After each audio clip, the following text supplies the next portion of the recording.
Déplacements notamment. J'en vois quelques-uns avec des courriers à la main d'ailleurs pour soutenir la solution d'enfouissement. Je vais demander à tous les élus qui n'ont pas signé le courrier d'appui à la solution alternative qu'on va vous présenter maintenant, évidemment s'ils sont convaincus à la fin de la présentation, de ne pas partir sans nous laisser leur signature. Sur la table, derrière Alex qui est en train de monter son pied là-bas, qui doit être sous sa veste d'ailleurs, il y a un tas de courriers à signer. Voilà, c'est là. Pour ceux qui n'ont pas l'exemplaire papier, pour ceux qui ont l'exemplaire papier en main, vous pouvez nous le remettre en import. J'insiste sur ce point, c'est important parce que notamment, et là je vais appeler Hervé Gazdon, on vient de recevoir une bonne nouvelle de la part de la SAPN. Je laisse Hervé pour la SAPN vous faire l'annonce. Merci. Donc Hervé Gazdon, président de la Société alpine de protection de la nature. Nous avons demandé il y a à peu près 3 semaines un rendez-vous avec Barbara Pompili. Barbara Pompili, c'est la nouvelle secrétaire d'État à la biodiversité, donc qui est sous la tutelle de la ministre de l'Environnement.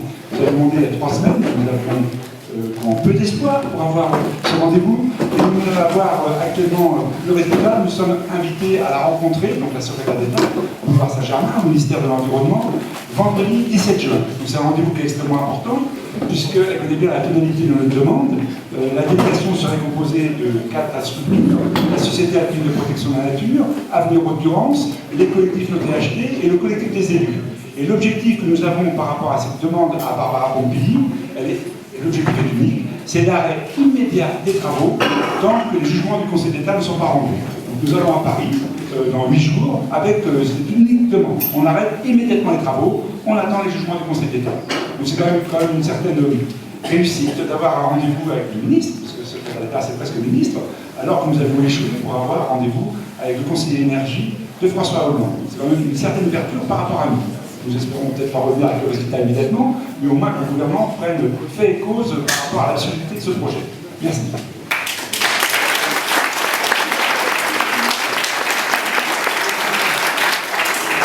Merci Hervé, merci à la SAPN. Et donc nous, le collectif des élus en faveur d'une solution alternative, on va porter cette voie-là, cette voie d'alternative qu'on va vous présenter ce soir, et on aimerait être appuyé par le plus grand nombre de signatures d'élus possible. Donc merci de nous soutenir. Alors je me présente, je suis Pierrick Grand, je suis élu à la mairie de Réalon et je suis engagé dans le collectif des élus en faveur d'une solution alternative au projet RTE. Et je vous présente Michel Auger, qui est ingénieur civil de formation, et grâce à qui depuis cet automne, je comprends un peu plus chaque jour le projet d'RTE, les solutions qu'on peut y apporter, les améliorations qu'on peut y apporter. Et j'espère que ce sera le cas aussi pour vous tous ce soir. Le travail qu'on vous présente, la présentation de ce soir, en fait, elle représente le travail de réflexion de plusieurs mois pour essayer de comprendre un petit peu le projet d'RTE, avec le peu de données qu'on a. Et ça, c'est important de le souligner parce que RTE a le monopole de l'expertise sur ces sujets-là, le monopole de la parole aussi. Et je remercie beaucoup Michel de s'être vraiment penché profondément sur les aspects techniques, car sans lui, on n'aurait pas réussi à comprendre un petit peu tout ça. C'est d'ailleurs au niveau du monopole de RTE un souci au niveau politique, au niveau de transparence des données, et ça a été l'objet d'une question au gouvernement qui a été posée par le collectif des élus par la voix d'un député ami, dont le texte a été publié au JO le 31 mai, et qui portait essentiellement sur la demande de publication des données de RTE pour pouvoir travailler sur une alternative à ce projet-là. Ce soir, on ne s'éclaire pas la bougie, ce soir il n'y a pas de signaux de fumée, ce soir ce sont bien les électrons fournis par RTE qui vont nous permettre de voir cette présentation et on espère d'éclairer la lanterne de tout le monde. Solution, que ça ce sont des faits objectifs qui ne sont pas, sur lesquels RTE n'a rien retrouvé à redire et ils ont même finalement avoué que c'était une solution qu'ils avaient envisagée d'un point de vue électrique, qu'ils n'ont pas creusé, étudié jusqu'au bout, chiffré. Mais c'est une solution électrique qu'ils avaient envisagée. Donc c'est possible. Et la comparaison du projet actuel et du projet qu'on présente fera la démonstration que le projet d'alternative d'enfouissement de câbles en 90 kV montrera que c'est un meilleur sujet du point de vue de la sécurisation du réseau, des impacts du projet, et en termes de coût, avec un retour sur investissement qui est bien meilleur que le projet présenté par RTE actuellement. Enfin, pour quitter un petit peu la vision d'un point de vue de RTE, puisque pour l'instant on restait sur le cahier des charges RTE, il faut quand même se pencher sur la problématique de la pointe en Haute-Durance qui conditionne tout le dimensionnement du projet de RTE. Et là-dessus, il y a aussi quelques points à redire. Et enfin, on présentera quelques conclusions et une pause vidéo en remerciant AHD pour la production. Je laisse la parole à Michel. Ça ne marche pas de toute façon. Bonsoir. Voilà, donc en matière de questions, juste avant la pause vidéo, ce qu'on va faire, c'est qu'on prendra note en vrac des questions, et puis nous, on essaiera de préparer quelque chose, éventuellement avec quelques documentations en plus, pour pouvoir, je dirais, faire un peu le tour et que chacun reçoive une première réponse aux questions principales, et par la suite, vous pourrez continuer à poser autant de questions que vous voulez. Je ne crois pas qu'on a d'heure de fermeture, donc on est là pour ça. N'hésitez pas, et peut-être pour l'instant notez vos questions, parce que forcément on va aborder un tas de sujets durant cette présentation. Il faudrait que vous reteniez peut-être les questions jusqu'au moment où on aura un peu fait le premier tour. On va essayer de ne pas être trop long, environ 35 à 40 minutes pour faire le tour de tous les points que vous avez vus ici. Vous m'entendez bien? Ça va? Ok. Donc le projet RTE, tel qu'il est en train de s'ourdir et de se tramer, et même de se construire. Alors le pointeur, c'est en haut, c'est ça? Non, c'est pas ça. Non, celui d'en bas. Ah, chouette. Voilà, donc il s'agit, et c'est là-dessus qu'on a un gros problème, donc il s'agit effectivement de deux lignes à très haute tension, dont l'une va du barrage de Serre-Ponçon jusqu'à l'Argentière, et l'autre va de l'est de Gap, dirons-nous, jusqu'à Embrun. Et il s'agit, ce projet que nous allons quand même assez bien critiquer ce soir, a quand même une grande qualité, qu'RTE lui-même a du mal à reconnaître, c'est qu'il existe un tracé enfoui complet, déjà prévu par le projet, qui est prévu à peu près du sud de Chorges, jusque, avec une petite introduction à cet endroit-ci, donc dû à un passage très particulièrement difficile, jusque Briançon. Et oui, c'est comme ça. C'est la somme de P7, P5 et P7 qui est un engagement formel de la part de RTE de réaliser donc effectivement une mise en souterrain d'une ligne qui est actuellement ici sur les balcons de Serre-Ponçon entre ces deux points qui sont ici et qui se prolongent jusque l'Argentière. Non, pardon, jusqu'au Mont-Dauphin. Alors, vous voyez les chiffres ici, on va en avoir besoin. On va faire un peu les choses à l'envers. On va partir du principe que, pour démontrer qu'il fallait étudier d'autres solutions, on va partir du principe qu'on admet les chiffres de RTE. Bon, ce n'est pas du tout le cas. On va vous parler ici d'une pointe en Haute-Durance de 280 MW, qui est ce qu'ils ont fait accepter, passer à grand renfort d'arguments. Mais en réalité, on va remettre ça en question aussi, mais à la fin. Donc, dans un premier temps, on considère que ces données sont celles du dimensionnement, et ça se répartit évidemment. Il n'y a pas que la fourniture du réseau global qui compte, chaque sous-région doit être également alimentée correctement. C'est extrêmement important aussi, et vous verrez que ce n'est pas si évident que ça. Donc oui, les chiffres sont donnés par RTE, c'est la seule chose qu'ils ont bien voulu nous... C'est la petite aumône d'informations qu'on a réussi à obtenir, une répartition approximative de la puissance consommée par chaque sous-région, et la puissance principale est consommée par l'Argentiérois briançonnais. Donc au nord, on pourra dire plus tard au fond de l'impasse. Alors, j'ai dit qu'il avait une grosse qualité, son gros défaut, c'est évidemment P4 et P6 en aérien, qui, vous l'avez certainement déjà entendu dire, expose, on va dire, ce qui devient la colonne vertébrale de toute l'alimentation de la Haute-Durance, expose donc cette colonne vertébrale à tous les risques, absolument tous les risques possibles qu'on peut rencontrer en montagne. Et vous verrez plus tard, quand on dira ces pistes de risque, c'est quand même assez impressionnant.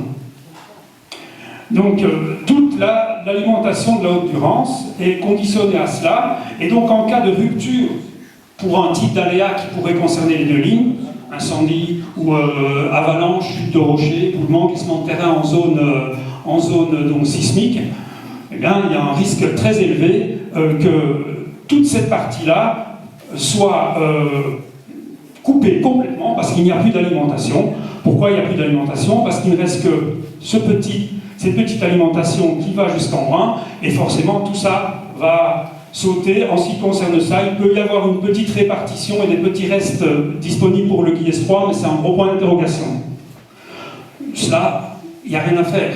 RTE ne peut pas le nier. Ils vont dire oui, non, il n'y a aucun risque. Bah, peut-être qu'ils vont dire il n'y a pas de risque, tout comme il n'y avait pas de risque qu'il y ait un incendie de forêt gigantesque, ou des inondations gigantesques, ou une tempête gigantesque qui a détruit, qui a coûté je ne sais combien de milliards d'euros il y a un certain temps. Donc ils ne peuvent s'accrocher qu'à cet argument. Ça ne risque pas d'arriver. L'histoire a montré à de nombreuses reprises que ce n'est pas le cas. Bon, une petite anecdote rapide. Nous devons quand même... RTE a tendance à avoir une certaine crédibilité, et je dirais c'est souhaitable et normal qu'une entreprise de service public ait cette crédibilité. Alors, ils ont également un devoir de transparence. Nous sommes allés chez eux, nous y avons passé 3h30 pour récolter les données nécessaires à vous faire cette présentation, puisqu'il n'y avait pas moyen d'avoir les détails dans les documents, même de l'enquête publique. Ah bon? C'est une simulation, ça? C'était pour... Ah oui, je crois que c'était une simulation rupture de P4, P6. Donc en fait... la petite anecdote est très simple. Nous sommes sortis avec Alice et je ne sais pas si Benoît est là, puisqu'il y avait 2 rapporteurs à cette réunion. Nous sommes sortis de la salle avec des informations qui disaient que la ligne qui est ici, que vous voyez ici dessinée en vert, avait une capacité de transport de... C'est trop fort? Ah ben c'est très bien. C'est une capacité de transport de 100 mégawatts, mais je ne vais plus utiliser tout le temps des unités. On va dire qu'elle avait une capacité de 100, d'accord, et que les besoins, là-haut, ils seraient de l'ordre de 140. Alors du coup, on est rentré chez nous avec les notes, et puis à un moment donné, en voulant mettre tout ça sous forme de jolis dessins, je me suis dit, oui, mais si justement il y a un défaut sur l'alimentation, là, j'ai fait disparaître ceci, il n'y a plus que 100 pour alimenter tout le Briançonnais. C'est évident, donc il n'y a plus que 100, puisqu'ils nous ont dit qu'il y avait 100 pour alimenter, et que les besoins de l'Argentérois Briançonnais étaient de 140 à l'horizon 2025, et bien à ce moment-là, il n'y a largement pas assez. J'ai dit ça au responsable donc, de RTE, il me dit, en effet, j'avais remarqué qu'il y avait quand même quelque chose de bizarre. Ça c'est véridique, je ne sais pas s'il y a quelqu'un de RTE qui s'est glissé dans la salle, je vous assure, c'est la stricte vérité. Nous n'avons pas pu enregistrer, mais enfin au moins ce point-là, il est certainement véridique. Donc ils m'ont rappelé 3 jours plus tard pour me dire, finalement, je ne sais pas comment on revient en arrière par contre.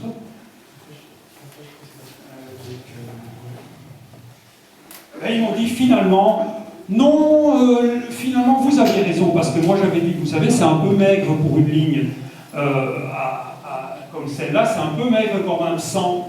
Donc ils m'ont dit, non, vous aviez raison, c'est 130, ça tient 130. Il m'avait dit que c'était maigre, il m'avait dit que c'était 100, pour retoquer ce que je vais vous présenter ce soir. C'est-à-dire pour dire, ce n'est pas possible, parce que ce n'est pas possible. Voilà, ça c'est très RTE, ce n'est pas possible, parce que ce n'est pas possible. Donc, en fait, donc les besoins, eux, également, ils se sont vus diminuer de 20. Donc on est arrivé, d'une part c'est 130 ici, et là c'est 120. Mais nous sommes sortis tous les 3 avec les mêmes notes. On a fait répéter à 3 reprises et on avait envoyé les questions 3 semaines à l'avance. Nous sommes sortis avec les mêmes notes de 140 pas 140 de besoins, mais en tout cas de 100 pour la ligne. Voilà, je ne vais pas aller plus loin. Donc je vous demande simplement d'avoir quand même le doute, mesdames et messieurs les élus, sur cela. Oui, Alice? Juste, peut-être que tu expliques que quand ils dimensionnent le réseau, c'est N-1. Ça va venir. Ah oui, tu voudrais que je le dise maintenant. Ok. Bon, eh bien écoutez, oui, c'est très bien. Donc je vais expliquer ici simplement que tout le réseau de RTE est dimensionné en fait pour pouvoir continuer à fonctionner si une ligne est rompue. ou n'est indisponible pour raison de défaillance, maintenance et ce genre de choses.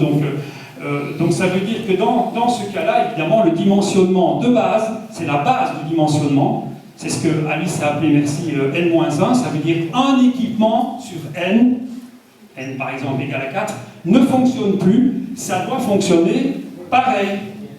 Ça doit fonctionner pareil, on doit quasiment rien y voir, il ne doit même pas y avoir a priori de coupure. Hein. Donc ça doit continuer à fonctionner de la même façon. C'est un peu plus long que prévu, hein, Eric, mais ça a l'air d'être, je crois, important. Voilà, donc ceci...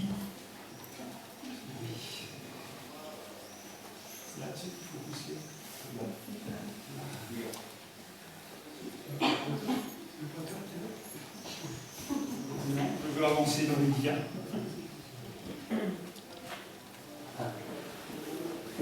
La taxe pylône, c'est pour moi. On en finit avec les pylônes, après on ne parle plus de pylônes, c'est promis. Mais pour terminer sur ce sujet-là, la taxe pylône, elle est contestable sur quelques points. D'abord, son assiette fiscale, elle est forfaitaire, alors qu'elle pourrait être calculée sur les revenus générés pour l'exploitant. Foncière sur la propriété bâtie. Et elle vient d'être fragilisée à l'automne, à l'été dernier, par un décret, l'automne-l'été dernier, par un décret ministériel qui dispense les pylônes de permis de construire. Donc c'est une raison de plus de fragiliser cette taxe-là. Le deuxième argument en sa défaveur, c'est que cette taxe, elle ne bénéficie pas toujours à celui qui subit le préjudice qu'elle est censée compenser. Et ça, vous pouvez en parler aux propriétaires qui sont soit expropriés, soit dont les terrains sont grevés de servitude et qui ne touchent en réalité rien, puisque la taxe pylône est touchée par les communes. C'est 2254 euros que ça coûte à RTE, 2254 euros par an et par pylône construit. Le troisième point, c'est qu'elle influence les prises de décision par cette taxe en faveur de l'aérien, du mode de transport aérien, qui est impactant au niveau du paysage. En cela, elle est contraire à la loi paysage. Elle favorise donc le transport aérien au détriment de l'enfouissement qui, lui, n'est pas impactant pour le paysage. Et une taxe, normalement, elle n'a pas vocation à influencer les décisions politiques. Donc, elle est contestée. Une petite question minuscule. C'est juste une petite remarque. C'est pas RTE qui paye la taxe pylône, c'est l'État. Non, c'est RTE qui paye la taxe pylône. RTE et l'État touchent 4% sur la taxe pour des frais de recouvrement. Mais c'est RTE. À RTE, ça coûte 2254 euros par an et par pylône. Voilà. Mais en tout cas, quoi qu'il en soit, sauf erreur, c'est pas les taxes pylônes de ce projet-là ne sont pas incluses dans le budget. Tout à fait. Tout à fait. On en reparlera d'ailleurs. Elles ne sont pas incluses dans les coûts d'investissement au départ. Dans les comparaisons pour les coûts entre l'enfouissement et l'aérien, elles ne sont pas comprises. Et comme l'État, c'est nous payons la taxe à nous-mêmes, c'est amusant ça, non? Et donc, comme elle est contestable, elle va probablement être contestée, notamment par des actions en justice. Vous avez pu entendre, il y a une multitude de luttes en France qui sont en train de se connecter pour attaquer la taxe pylône. Ça, c'est pas ma partie, mais je suis assez convaincu que ça va l'être. Notamment parce que l'avocat d'AHD à ce micro il n'y a pas très longtemps a dit que pour sa part, il pensait qu'elle tenait uniquement parce qu'elle n'avait pas été attaquée. Et nous, au niveau du collectif des élus, par contre, on prépare une seconde question au gouvernement, toujours le biais d'une députée amie, pour contester la taxe sur les 4 points que je viens d'évoquer. Et enfin, peut-être que la meilleure idée, la meilleure solution, ce serait de proposer immédiatement un projet d'amendement à la loi de finances. Et c'est d'ailleurs dans les tuyaux, notamment au niveau de notre député Joël Giraud, qui s'intéresse à ça, sous la pression de notre ami Michel Auger. Et ce serait peut-être effectivement la meilleure solution parce que, d'une part, vous voyez que la taxe pylône peut être remise en cause chaque année par une loi de finances, notamment quand les gouvernements cherchent des économies à faire. Le risque, ce serait peut-être que s'il est attaqué en justice, elle tombe complètement, que les communes, les territoires, en tout cas, ne touchent plus du tout cette taxe pylône. Et ça, c'est pas l'idée. L'idée, ce serait peut-être d'asseoir la taxe sur la quantité d'énergie qui est transportée par ces lignes, ou en tout cas sur le bénéfice que l'exploitant en retire, mais qu'il soit remis à égalité au niveau de l'aérien ou de l'enfoui. Une ligne est une ligne, qu'elle soit aérienne ou enfouie, elle devrait rapporter la même chose. Ça aurait au moins l'utilité de remettre les deux solutions à égalité d'un point de vue de la décision politique. C'est en ce sens-là que nous poussons. terminé avec les pylônes. Maintenant, nous allons vous parler d'enfouissement. Tout à l'heure, Michel a parlé de colonne vertébrale. Tu la présentes, Michel? Oui, je pense. Il me semblait. Tu veux la faire, celle-là? Non, c'est vrai, colonne vertébrale, c'est toi qui es. Non, vas-y. Ouais. On va échanger nos colonnes vertébrales. En tout cas, on a échangé la colonne vertébrale. Tout à l'heure, vous aviez vu que la colonne vertébrale, elle passait par ces lignes aériennes et qu'il y avait une espèce de petite vascularisation secondaire par un réseau enfoui. Nous, ce qu'on propose en réalité, c'est d'enfouir cette colonne vertébrale avec le petit réseau secondaire. Et donc, tout passerait par un réseau d'enfouissement de câbles haute tension et pas très haute tension en 90 kV. Au départ, sur 3 faisceaux enfouis, puis quand les besoins diminuent, par 2 faisceaux enfouis jusqu'à Briançon. Et donc, je rappelle que cette solution-là a été étudiée par RTE, mais l'étude du financement et de la faisabilité n'a pas été achevée, puisqu'ils ont décidé a priori que ce n'était pas possible et trop cher. Oui, c'est pas en fait uniquement des a priori, ils ont un certain nombre de règles en la matière qui sont contraires à une fameuse citation, impossible n'est pas français, mais on n'a pas l'impression qu'ils ont dû apprendre que ça existait. Pourtant, ils ont fait vraiment, à certaines époques, des choses des premières. Hein. La première liaison sous-marine, des choses pareilles. La première liaison en 1936 pour alimenter Paris de façon souterraine avec une ligne à 225 000 volts, c'est RTE. Bon, c'est quand même pas mal. Donc voilà, ça s'est expliqué. Donc évidemment, vous voyez les chiffres. On suscite votre attention, ceux qui sont intéressés par en savoir plus, on pourra répondre à des questions plus détaillées. Si vous dites oui mais non, mais ça me paraît bizarre, vous pourrez certainement demander des détails par la suite. Ce qu'on vous dit, c'est que, je répète un petit peu ce que Pierrick a dit, c'est que en fait, cette solution, elle répond déjà, elle met fondamentalement en question une contre-vérité à la base de l'enquête publique, et en particulier dans un certain nombre de dossiers de saisine, dans lesquels il est écrit en toutes lettres qu'il n'existe pas sur le seul plan électrique. Donc ça veut dire qu'on ne réfléchit pas encore à ce stade-là, savoir si c'est faisable ou pas et combien ça coûte.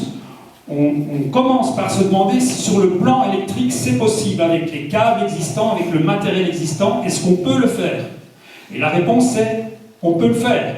Ce qui est un peu dommage, c'est qu'ils l'ont effectivement reconnu, parce que c'était difficile pour eux de ne pas le faire ce jour-là. Ils ont quand même reconnu qu'effectivement, c'est une solution qui électriquement tient la route. Ceux qui disent alors après, oui, mais de toute façon, c'est pas possible, c'est pas réalisable, il y a la Durance, il y a ceci, il y a le lac, on est en montagne, ce n'est pas possible, ce n'est pas possible, ce n'est pas possible. Bon, voilà. Donc, ou alors, ce qui est très bizarre, je m'excuse, mais ça c'est de la dialectique, ou alors, si c'est possible, c'est beaucoup trop cher.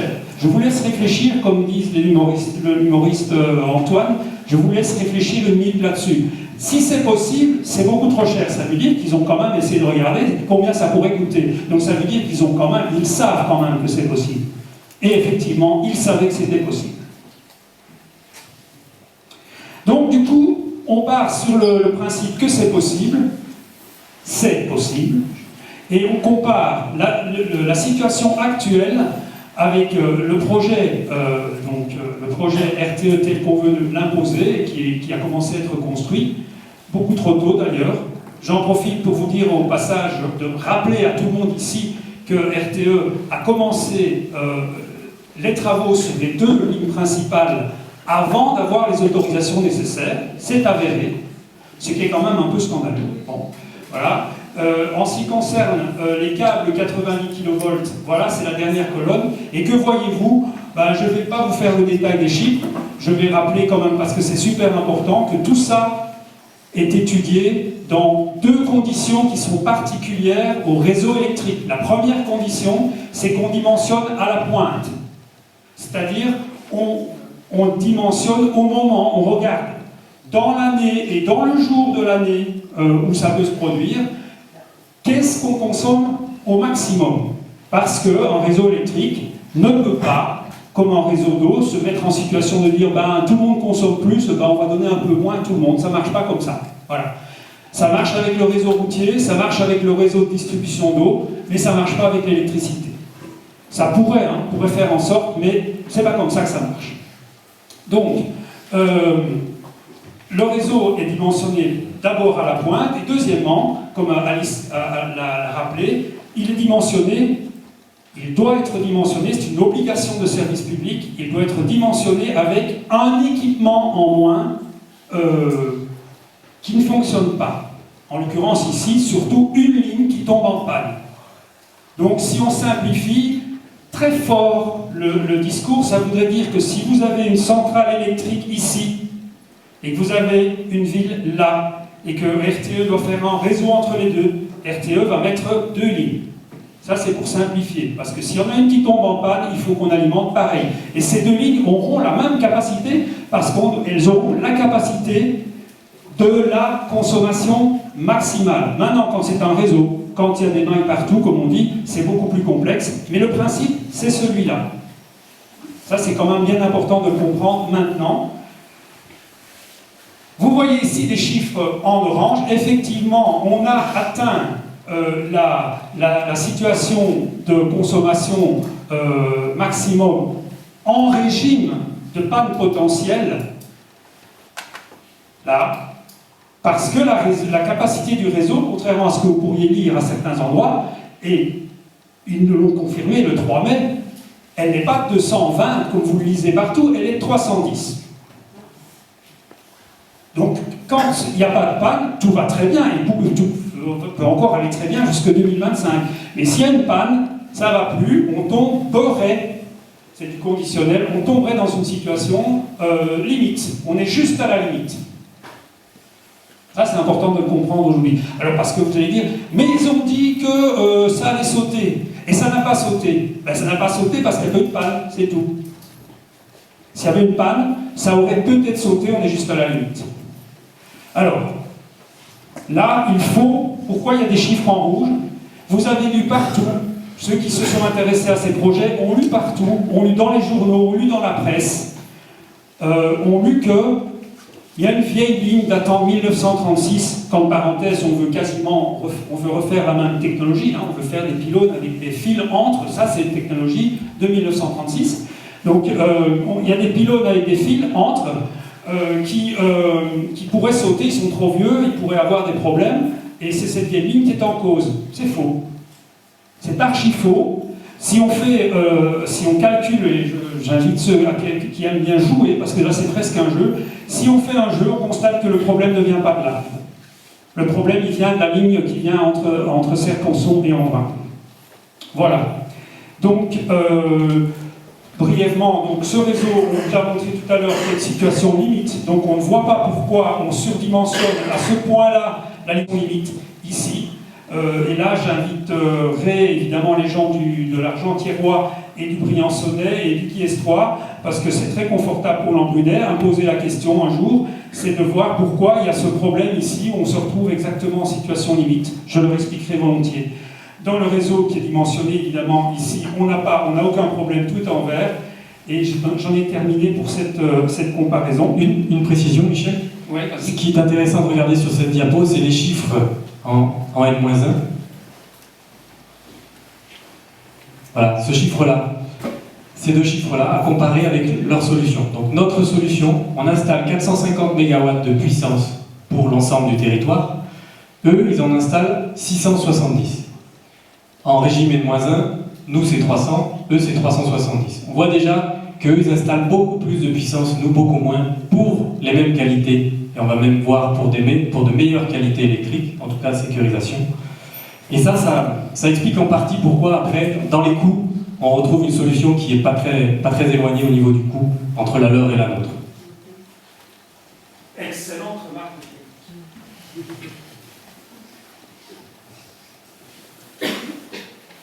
Donc là, je pense qu'un des points principaux qui vous concerne, évidemment, à partir du moment où l'État décide d'investir une certaine somme d'argent dans tout ça, c'est quand même, est-ce que ça c'est une solution qui est sûre? Bon, bien évidemment, à travers l'enfouissement disparaissent un certain nombre de risques qui sont très importants dans le cas des lignes aériennes, particulièrement en montagne.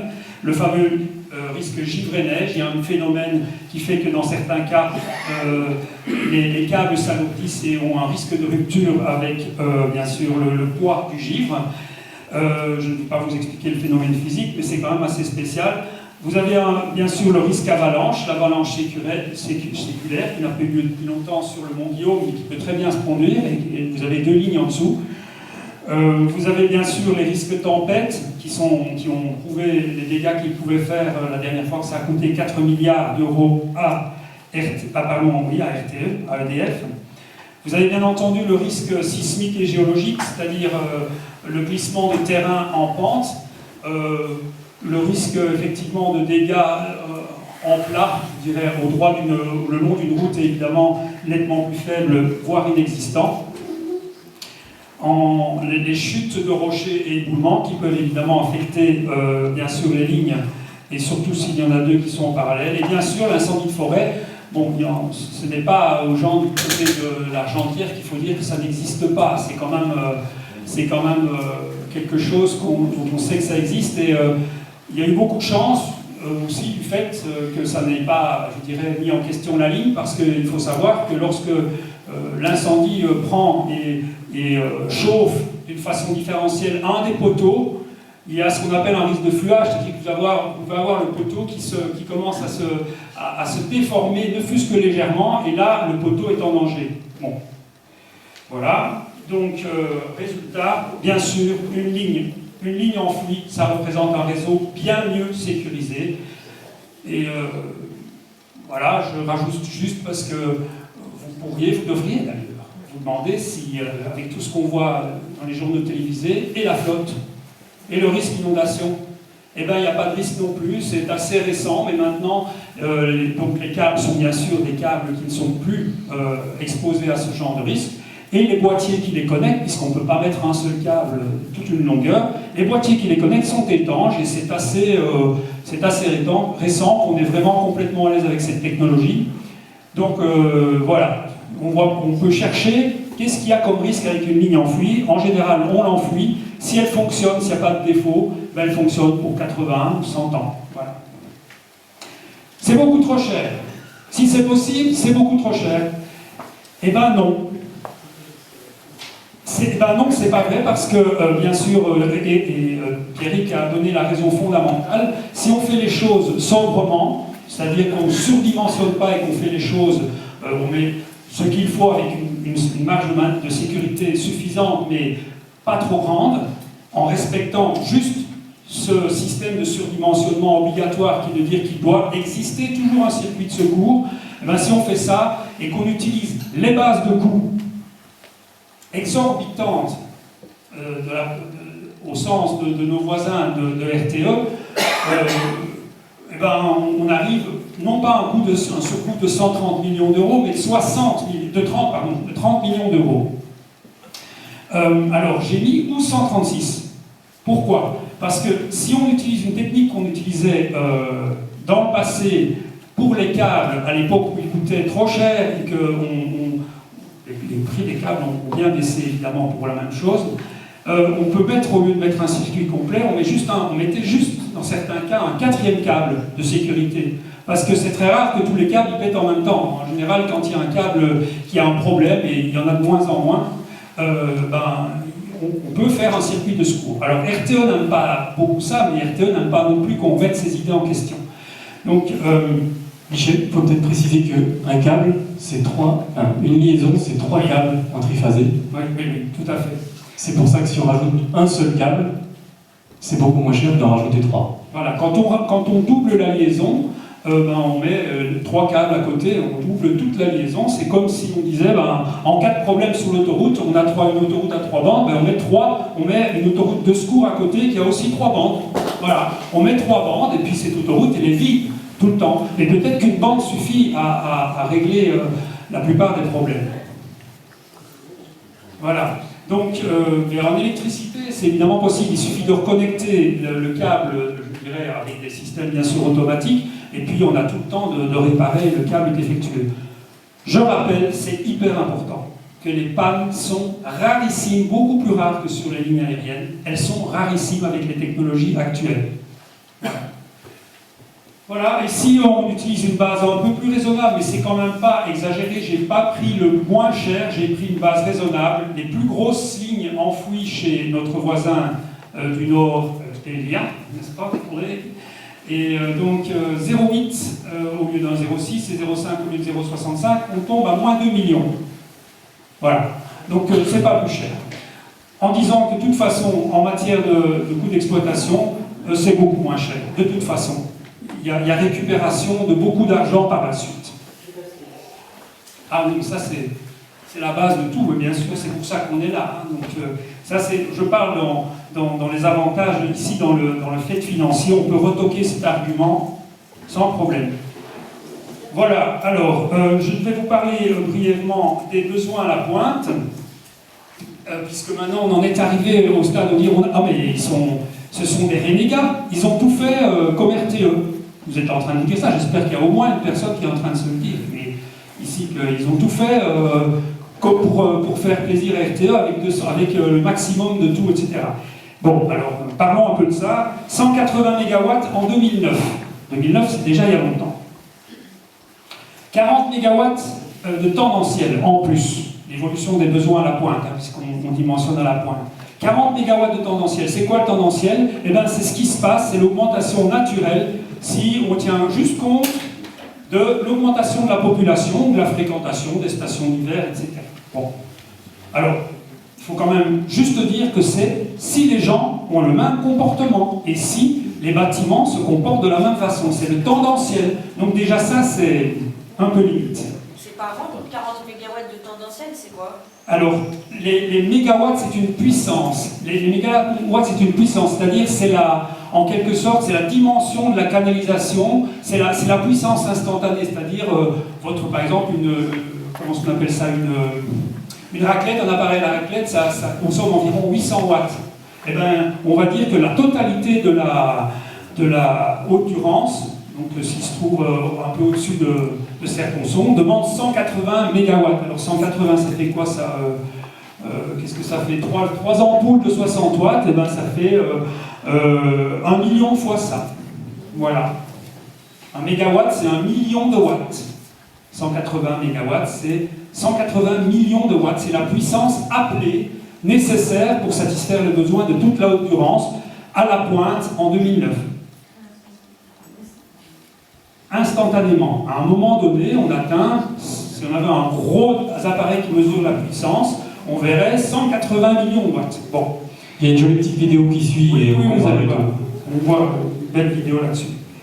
Donc 80 MW de nouveaux besoins, c'est-à-dire que le tendanciel c'est une chose, mais on va peut-être faire des nouvelles choses, une nouvelle zone de ceci, une nouvelle zone de cela. Pendant l'interruption, vous aurez une explication là-dessus. 20 MW, ah zut, ça devait être moins 20, merci. Moins 20 pour la sobriété, la production intérieure d'énergie, puisqu'elle se déduit évidemment de ce qu'on appelle, de ce qu'on veut faire rentrer. Dans ce qu'on veut faire rentrer comme puissance, il faut déduire ce qu'on produit à l'intérieur. Ça réduit, évidemment, on peut parler d'importation, on importe que ce qu'on ne produit pas à l'intérieur. On appelle de la puissance si on ne la produit pas à l'intérieur. Et Dieu sait si on en produit ici en l'occurrence. Bref, s'il y avait eu le moins ici, vous auriez 180 plus 40 égale 220, plus 80 égale 300, moins 20 égale 280. Voilà. 280 MW, c'est la pointe en 2025. Mais, grâce à la belle petite vidéo réalisée par Bernard Brabant, vous verrez tout à l'heure pendant la pause que on dit combien, mais on ne dit pas quand. Or, quand on parle de la pointe de 4 h du matin, ben, c'est sûr qu'un télésiège, ça ne fonctionne pas à 4 h du matin. Hein? Et qu'est-ce qu'on peut dire? Ben non, peu de restaurants sont ouverts à 4 h du matin, peu de bureaux sont ouverts à 4 h du matin. Les remontées mécaniques, on l'a dit, ça ne fonctionne pas. Il reste quand même surtout les canons à neige. Bon, ben ça, ceux-là, ils doivent fonctionner à cette heure-là. Et nous ne faisons pas ici de la philosophie, nous faisons juste des calculs. Les effets réducteurs de la puissance importée sont très pessimistes. 20 MW, c'est bien en dessous des objectifs. C'est bien en dessous. Je pense que tu as les chiffres en tête. Oui, 180 MW en 2009, 280 en 2025, c'est 55% d'augmentation. Le schéma climat-air-énergie de la région, donc sur les objectifs de la COP21 si vous voulez, c'est moins 3% dans le pire des scénarios, de consommer plus 55% d'appel de puissance, alors que le schéma qui est adopté par la région prévoit lui moins 3% de puissance appelée, voire moins 13%. Les projections les plus optimistes, c'est moins 13%. Mais au minimum, la prévision des experts, c'est moins 3%. Et enfin, ça on l'a vu nulle part, il n'y a aucune mention dans aucun, j'ai fait une recherche avec les systèmes sous l'ordinateur qui permettent de le faire, il n'y a aucune mention du mot stockage qui devient capital dans l'avenir. C'est-à-dire qu'en fait on va régler beaucoup de problèmes avec les nouvelles technologies qui se mettent en place pour stocker l'énergie qu'on produit en trop au moment où elle n'est pas nécessaire. Voilà, donc ça, c'est une recommandation de l'autorité suprême en matière d'économie sociale et d'environnement, qui est le CESE, qui a produit cette documentation, cette recommandation à la demande de l'État en 2015, et ça a été déclaré comme quelque chose d'absolument essentiel et capital. Donc, c'est sûr que ça va prendre place. Mais RTE n'en a absolument pas tenu compte. Donc, en gros, on va maintenant vous parler d'un point supplémentaire, c'est qu'il y a cette fameuse pointe qui se produit à 4 h du matin, et il reste un truc super important, c'est que cette pointe, elle est un peu artificielle, voire tout à fait artificielle, et elle pourrait très bien être lissée. Alors, ne faites pas de calcul, hein, on est tard le soir, mais vous pouvez déjà imaginer à quel point ça réduit le chiffre dont on a parlé tout à l'heure. On va vous passer une petite... Alors, RTE nous dit que pour assurer les besoins futurs d'alimentation électrique en Haute-Durance, il faut un réseau avec 2 grosses lignes à 225 000 volts de forte capacité. Alors, pour dimensionner un réseau électrique, on choisit le moment où on consomme le plus. En Haute-Durance, c'est pendant la nuit, en hiver, quand il y a le plus grand nombre de touristes qui sont présents. On consomme jusqu'à environ 200 MW en 2015-2016. Et donc à quoi est due cette pointe? Eh bien, elle est due au système créé par le nucléaire, des heures creuses et des heures pleines.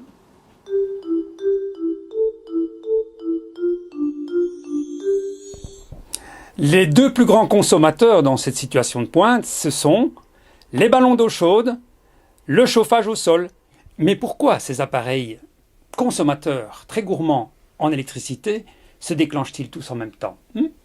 Parce qu'EDF a créé 2 plages horaires de tarifs pour l'électricité, les heures creuses et les heures pleines. Comment ça marche? Voici un tableau électrique qui permet de programmer les ballons d'eau chaude et les dalles chauffantes pendant les heures creuses. Pourquoi? Parce que EDF nous dit que c'est moins cher.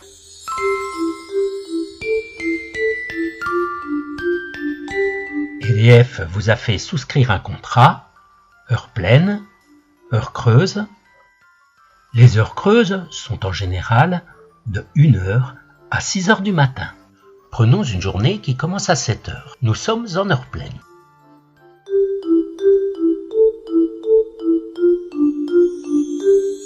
Et la journée se déroule avec l'utilisation d'appareils pas forcément les plus gourmands en électricité. Et à 1 h du matin, nous passons en heure creuse. EDF envoie alors un signal qui met en marche les appareils branchés sur un circuit domestique spécifique, comme le chauffe-eau électrique ou les chauffages par accumulation. Ces installations gourmandes en électricité génèrent un pic instantané de consommation, qui redescend brusquement à 6 h du matin. Fin du signal qui arrête ce type d'appareillage encore en marche. EDF repasse en heure pleine. En hiver, les besoins en chauffage sont plus importants, donc le pic est plus haut. La majorité des résidences secondaires de tourisme sont équipées d'un tableau électrique comme ceci. Eh oui, EDF a vendu ce type de contrat à une majorité de hauts alpins et en hiver, il y a un pic de consommation en début d'heure creuse sur la Haute-Durance. Et donc, lorsque se déclenche le signal heure creuse, tous les appareils, chauffage, ballon et autres se mettent à consommer, à fonctionner en même temps. On atteint la pointe, maximum environ 200 actuellement. Et puis lorsque on coupe ce signal, lorsque le signal se coupe, en fait, vers 6 heures du matin, on redescend, on consomme beaucoup moins. Alors pourquoi, au lieu d'étaler cette consommation sur toute la journée, EDF fait-il en sorte qu'on consomme de l'électricité en grande quantité, surtout la nuit? Parce qu'on ne peut pas arrêter les centrales nucléaires la nuit. Et si on étalait toute cette consommation sur toutes les autres heures où elle est beaucoup plus faible, il n'y a plus de pointe. En étalant cette consommation sur tout le créneau disponible pendant la journée et pendant la nuit peut-être, et en particulier au moment où le soleil brille par exemple. Et en plus, ce système des heures creuses ne rapporte pratiquement rien à ceux qui l'utilisent. Comme le soulignait dès 2010 le magazine 60 millions de consommateurs, le contrat à double tarification heure pleine, heure creuse est le plus souvent pénalisant. Pour qu'il soit avantageux, il faut consommer 11 000 kWh. Qui consomme plus de 11 000 kWh par an, s'interroge le magazine. Une telle dépense en énergie concerne surtout les foyers qui chauffent une grande surface au tout électrique. Est-ce la majorité des habitants qu'EDF a fait signer? Il faut revenir en système de base.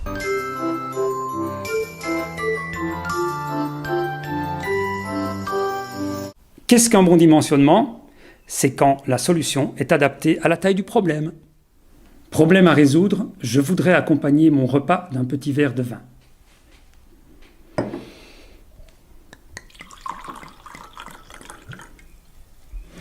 Je me demande si ce verre est bien dimensionné par rapport à la quantité de vin. Tous les réseaux doivent être dimensionnés, le réseau routier, le réseau de distribution d'eau et le réseau électrique.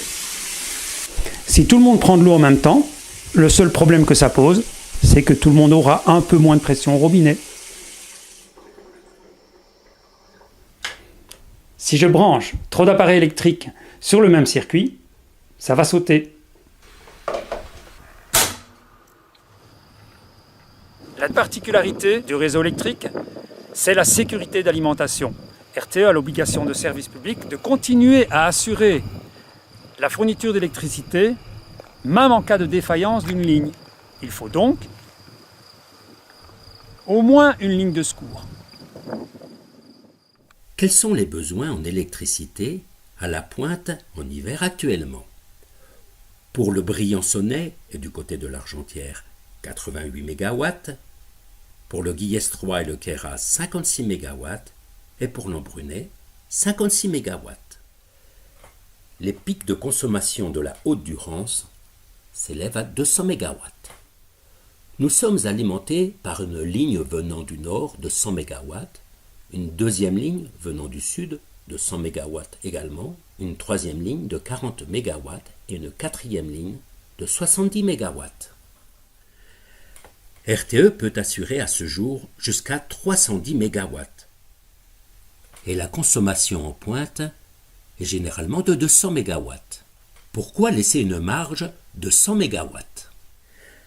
Si une ligne est coupée ou un dysfonctionnement, l'offre descend à 210 MW. C'est pour cette raison que RTE a une obligation de service public d'assurer au-delà de 210 MW pour pallier à une défaillance. Imaginons que cette obligation de service public n'existe pas. Pour 200 MW, le transporteur d'électricité décide d'assurer 210 MW. Pas besoin de la ligne nord. Si des circonstances hivernales exceptionnelles faisaient battre des records de consommation, le réseau ne serait plus capable de fournir toute la puissance nécessaire, certaines zones ne seraient plus alimentées. D'où cette obligation de sécurisation. Pour le réseau d'eau, on évalue les besoins en eau. Et pour le réseau d'électricité, une petite particularité, c'est qu'on dimensionne à la pointe. Et chez nous, en Haute-Durance, Cette pointe, c'est en plein hiver, quand il fait très froid, à 4 heures du matin. Pour rénover le réseau électrique, il faut faire l'inventaire des besoins futurs à la pointe. RTE l'a fait pour nous jusqu'en 2025. Regardez. Qui consomme de l'électricité en haute durance. On peut donner comme exemple les habitations, les ZAC, zones d'aménagement concertées, qui comprennent les zones industrielles, mais en haute durance il n'y a pas beaucoup d'industrie, les zones commerciales avec les supermarchés, les zones de service avec les garages, restaurants, bureaux, etc. Les stations avec les résidences touristiques, les remontées, les canots à neige. Mais curieusement, ce n'est pas le jour que l'on consomme le plus. Le pic de consommation, c'est la nuit, en plein hiver, à 4 heures du matin. Car c'est là que se mettent en marche les appareils les plus gourmands en électricité. Chauffe-eau, chauffage, c'est l'histoire des heures creuses d'une précédente vidéo. À cela, on peut ajouter d'autres équipements, comme les canots à neige. En 2009, ce pic atteignait 180 MW. C'est à partir de ce chiffre que RTE a évalué les pics de 2025, en ajoutant l'évolution tendancielle, comme l'augmentation de la population à raison de 1% par an, en retranchant 2 éléments, les économies d'énergie à venir, citons comme exemple les bâtiments qui seront mieux isolés, et les productions locales d'électricité, barrages, éoliennes. RTE évalue le tout à 20 MW. Et l'on ajoute les nouveaux besoins que l'entreprise chiffre à 80 MW. En 2025, RTE envisage des pics de consommation de 280 MW. Mais quels sont ces nouveaux besoins? Parmi ces nouveaux besoins, RTE prend en compte les ZAC et prévoit des parcs d'attractions pour le tourisme d'été. Ajoutons des télésièges, des canots à neige, etc. Voici donc des exemples que l'on nous donne de nouveaux besoins. Mais rappelez-vous, RTE cherche à calculer les pics de consommation, le moment où l'on consomme le plus d'électricité. Ce n'est pas quand tous les hauts alpins mettent en marche leurs appareils électriques en même temps. Ça n'arrive jamais. Les records de consommation, c'est la nuit, en plein hiver, à 4 heures du matin. À cette heure, les supermarchés ne fonctionnent pas, les garages, bureaux, restaurants non plus, et les télésièges sont à l'arrêt. Il semblerait donc que dans les nouveaux besoins contribuant au pic de consommation, en plus des installations fonctionnant la nuit, RTE est ajouté des supermarchés, des garages, des bureaux, des restaurants, des télésièges, etc. Le tout consommant 80 MW. Or, ces installations fonctionnent de jour, pas la nuit. Si l'on note ces installations diurnes, que deviennent nos 80 MW? Cela veut dire que si l'on suit sa logique, RTE pense qu'un beau matin d'hiver 2025, vers 4 heures du matin, les hauts alpins iront faire réparer leur voiture. Avant de faire leurs courses, manger la saucisse au chou au restaurant, ils iront faire un tour au bureau ou pratiquer la brasse papillon ou se promener en télésiège. Quand on reverrai-je, pays merveilleux. De 2 choses l'une. Ou RTE pense qu'en 2025, les hauts alpins vivront tous façon nuit debout, ou RTE a exagéré les nouveaux besoins pour augmenter le dimensionnement des nouvelles lignes. Et en plus, rappelez-vous qu'on peut lisser la pointe, les heures creuses, et qu'il existe bien d'autres façons de la faire diminuer. Il est donc fort probable que cette pointe en 2025 sera bien inférieure à 280 MW.